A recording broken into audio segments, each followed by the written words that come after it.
ఏ పనైనా గూడా మనకు మనస్ఫూర్తిగా నచ్చి హ్యాపీగా చేసుకోవడంలో అంతకన్నా హ్యాపీనెస్ ఇంకేం ఉండదనమాట. అది మన ఇంట్లో వాళ్ళకి నచ్చితే సరిపోతుంది. వాళ్ళకి నచ్చాలి, ఈళ్ళకి నచ్చాలి, వాళ్ళు మెచ్చుకోవాలి, ఈళ్ళు మెచ్చుకోవాలంటే అది ఎప్పటికీ అయ్యే పనైతే అస్సలు కాదనమాట.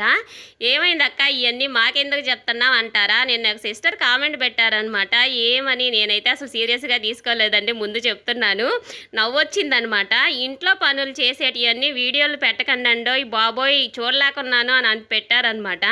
నేనైతే మటుకు దానికి స్మైల్ బొమ్మ పంపించాను. దానికి అర్థమైందనుకుంటున్నారు. నేను ఏదైనా కూడా చిరునవ్వుతో తీసుకుంటానండి, కోపగించుకోననమాట. మన ఆడోళ్ళం ఎన్నో పనులు చేస్తూ ఉంటాం. ఆడోళ్ళే ఆ పనులు ఒప్పుకోలేకపోతే ఇంక మిగతా వాళ్ళు ఏం ఒప్పుకుంటారండి? చులకనగానే చూస్తారు కదా! ఆ మాత్రం అర్థం చేసుకోలేకపోతే ఎలా ఉంటది? ఏదైనా కూడానండి ఒక మాట నోరు జారి వదిలేసామంటే దాన్ని తిరిగి తీసుకోవడం చాలా కష్టం అనమాట.